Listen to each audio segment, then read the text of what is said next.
Bonjour à toutes et à tous et bienvenue encore une fois sur Barça Plus, votre nouvelle référence pour l'actualité du football en général et du Barça en particulier. Quelle immense fierté et quelle joie de voir le FC Barcelone couronné champion de Liga. Cette saison restera gravée dans nos mémoires grâce à la détermination, au talent et à l'esprit d'équipe de nos joueurs. Nous avons vibré, douté, espéré et aujourd'hui, nous pouvons savourer ce titre tant mérité. Je ne peux pas passer sous silence l'interview inspirante de notre président Joan Laporta après ce sacre dont je partage avec vous qui est le but principal de cette vidéo. Joan Laporta s'est confié à La Vanguardia pour une longue interview et a donné des détails sur le retour du Barça au Camp Nou de Spotify. Le président du Barça a souligné qu'il espère que le stade sera achevé d'ici l'été 2026 et que les loges VIP commenceront à fonctionner en janvier de la même année. En tant que président du Barça, avez-vous l'impression d'avoir été plus agressif face à la pression du Real Madrid sur les arbitres, comme celle observée lors de la finale de la Coupe du Roi? Chacun a son propre style, mais nous avons conservé une façon de faire qui reflète la façon dont nous gérons le club. Ce que font les autres ne me regarde pas. Nous utilisons toutes nos stratégies pour gagner. J'ai appris à garder un peu de distance, sans cesser d'être qui je suis, parce que je le porte à l'intérieur. Ici, j'ai mon équipe du cabinet présidentiel qui m'aide beaucoup dans ce domaine. Le match contre Villarreal sera-t-il le dernier de l'équipe à Montjuïc? Il semblerait que oui. Montjuïc s'est avéré meilleur que ce que nous attendions. Les culés qui ont gravi Montjuïc méritent tout. Les supporters de Barcelone ont réagi. Nous avons eu des chiffres de fréquentation très élevés. L'Olympique a très bien fonctionné et l'investissement que nous avons fait en a valu la peine. Nous prévoyons désormais de jouer au Spotify Camp Nou la saison prochaine. Nous irons là-bas et ferons une saison inhabituelle en jouant pendant que nous finirons de construire le stade. D'ici décembre, il sera construit à 90%. Il sera terminé à l'été 2026 et nous aurons peut-être un peu de retard avec le toit. Ainsi, si tout se passe comme prévu, le match de Villarreal sera le dernier à Montjuïc. Le Gampé peut-il jouer au Camp Nou maintenant ou recherche-t-il une deuxième option?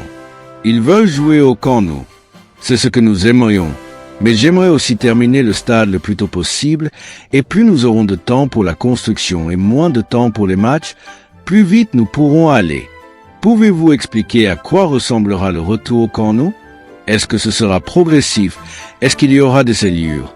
À quoi ressembleront les abonnements? Non. Jusqu'à ce que tout soit construit, nous suivrons le même système de pass saisonnier. L'abonné ne pourra pas rester assis au même siège tout le temps. Parce que quand nous reviendrons, nous le ferons avec 60 000 et quelques sièges. Et cela signifie que tous les abonnements ne seront pas attribués. Nous suivrons le même système qu'à Montjuïc car c'est un système juste et démocratique. Nous cherchons des moyens de donner la préférence aux membres qui nous ont rejoints à Montjuïc. Comment et quand commenceront les paiements Spotify Camp Nou? Nous devons commencer à payer pour cela une fois que c'est terminé. Il sera financé grâce aux revenus supplémentaires générés par le stade. Parmi ces sommes, un tiers servira à payer le financement, un autre tiers au club et un autre tiers aux imprévus qui pourraient survenir. Nos études de faisabilité pour le remboursement du financement ont été très conservatrices. Je suis convaincu que le stade va générer beaucoup plus. La structure financière qui a été mise en place fonctionnera. Comment prévoyez-vous que ces revenus seront générés? Nous constatons qu'il existe de nombreuses possibilités. Je pense que les revenus seront beaucoup plus élevés que prévu. Les places VIP se vendent à une vitesse fulgurante. Elles nous sont arrachées des mains. Nous sommes très satisfaits de la réaction des entreprises et des sponsors. Notre nouveau département commercial fait également preuve de beaucoup d'imagination quant à la manière dont nous pouvons rendre les entreprises du stade beaucoup plus rentables en accordant des licences temporaires. Avoir un nouveau stade moderne génère beaucoup de choses. Dessine une image idyllique. Nous ne parlons pas d'Alice au pays des merveilles, mais d'un nouveau stade avec une énorme capacité de génération de revenus et nous travaillons dur pour l'optimiser. Avez-vous déjà envisagé d'appliquer à l'entreprise de construction L'IMAC la clause pénale qui était de 1 million d'euros par jour de retard?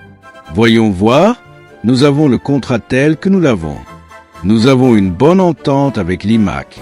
Pour eux, c'est une œuvre iconique qui ouvre de nombreuses opportunités. Ils sont profondément impliqués et engagés. Les deux parties comprennent les situations indépendamment de ce que disent les contrats et les deux parties sont de bonne foi. Il y a des circonstances impondérables que les deux parties évaluent et nous ne profiterons jamais de ces situations. Il y a eu quelques retards, mais le rythme de travail est bon. Il y a certaines échéances à respecter, comme le 31 décembre 2025, date à laquelle les loges VIP doivent commencer à fonctionner, car cela affecte déjà les investisseurs, c'est à ce moment-là que nous devons commencer à rembourser le financement. L'autre échéance à respecter est que le stade doit être achevé d'ici l'été 2026. Concrètement, en parlant des loges VIP, lorsque toute cette opération sera officialisée, le Barça reviendra-t-il à la règle du fair play 1 pour 1? Le Barça est désormais dans la règle du fair play 1 pour 1. Cela se passe au fil des saisons. Nous l'avons crédité. Il nous a été crédité dans la fenêtre d'hiver. La limite de salaire est attribuée chaque année. Nous travaillons pour garantir que nos comptes nous permettront de maintenir le respect du fair play la saison prochaine. Nous pensons que nous sommes sur la bonne voie. Ce qui s'est passé il y a quelques semaines n'était qu'une question de temps. Lorsque les comptes intermédiaires arrivent à la Liga, ils arrivent le 31 mars et à ce moment-là, nous avons eu un changement d'auditeur et les nouveaux n'ont pas accepté les transactions qui ont servi à faire reconnaître par l'UEFA le travail que nous avons fait. Lorsqu'il s'agissait de compter les sièges VIP, ils ont dit qu'il fallait franchir une étape supplémentaire. Cette étape a déjà été franchie et sera bientôt franchie. Il s'agissait d'une étape dans la continuité des travaux du stade. Il y a eu une discussion technique, une question d'interprétation. Les nouveaux auditeurs ont fait preuve d'une prudence accrue, sans pour autant rectifier ce que les auditeurs précédents avaient fait. Ils ont posé une condition supplémentaire et nous l'avons déjà remplie. J'espère que cela pourra être compté bientôt et cela nous permettra d'être en conformité pour le moment. Cela ne s'arrête pas le 30 juin, car diverses transactions pourraient avoir lieu avant le début de la Ligue, comme des ventes de joueurs ou d'autres accords. Je suis optimiste et je pense que nous reviendrons à la règle 1 pour 1 dès le début du marché. Pouvons-nous obtenir plus de détails sur les investisseurs de la loge VIP? Cela a déjà été dit. Une entreprise du Qatar et une entreprise de Dubaï. L'un s'appelle New Era et l'autre, je ne m'en souviens plus pour le moment. Mais c'est dans nos comptes, ça a passé nos contrôles et filtres internes et plus de 40% des contrats ont déjà été payés. Ils ont déjà payé un total de 58 millions sur les 100 millions prévus. Nous sommes totalement transparents, mais nous colportons peu de ragots. Ils parlent de transparence maximale, mais ils s'appuient sur des clauses de confidentialité. Nous devons respecter ces clauses, mais nous avons maintenu une transparence maximale dans ces contrats. Nous n'avons pas caché qui les a signés, qui représente ces entreprises, ni les raisons de ces transactions. Pour tous ceux qui n'aiment pas ça, je suis vraiment désolé, mais ça s'est bien passé pour nous. Car grâce à cette opération, nous avons pu inscrire Dani Olmo et Pau Victor. Nous avons eu la flexibilité de résoudre tous les problèmes et obstacles qui se sont dressés sur notre chemin. Concernant le contrat de plusieurs millions de dollars signé par le club avec Nike, le nom de Darren Dunn est apparu et il a reçu une commission très élevée. Travaillez-vous à nouveau avec lui? Bien sûr. Si cela nous apporte des contrats comme celui avec Spotify ou résout un conflit majeur comme celui que nous avons eu avec Nike, alors bien sûr. Un autre nom controversé qui apparaît dans l'histoire du Barça est celui du représentant André Curie. L'intention de Barcelone est-elle de continuer à collaborer avec lui? Dans cette dernière étape, je peux travailler avec André Curie, sauf avec quelques joueurs. C'est un représentant qui connaît très bien le marché brésilien.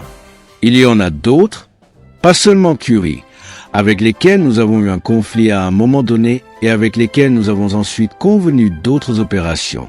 Quiconque a une proposition intéressante pour le Barça l'examinera. Nous n'avons pas de liste noire de personnes avec lesquelles nous ne pouvons pas traiter. Nous essayons d'être aussi flexibles que possible. Nous agissons de manière professionnelle et en pensant aux intérêts du Barça, pas seulement d'un point de vue viscéral.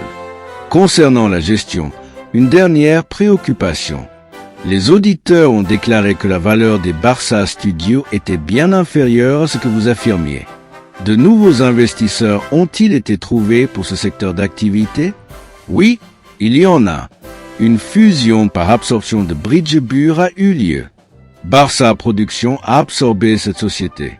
C'est une affaire qui demande du temps. Nous avons de nombreuses propositions technologiques. Nous voulons récupérer des actions. Nous avons plus de 55% de notre pouvoir. Merci à chacun d'entre vous pour votre fidélité, votre passion et votre soutien sans faille. C'est grâce à cette incroyable famille Blaugrana que de tels moments sont possibles. Profitons de cette victoire, célébrons-la comme il se doit et restons unis pour écrire ensemble les prochaines pages de l'histoire du Barça. Et voilà, les amis, c'est la fin de cette vidéo. J'espère que vous avez apprécié cette analyse de l'actualité de notre cher FC Barcelone. Comme toujours, n'hésitez pas à partager vos avis en commentaire. On lit tout et on adore échanger avec vous. Avant de partir, n'oubliez pas de liker, de vous abonner et d'activer la cloche pour ne rien manquer des prochaines vidéos. Restez bien avec nous, l'essentiel du football. C'est ici que ça se passe, sur Barça+.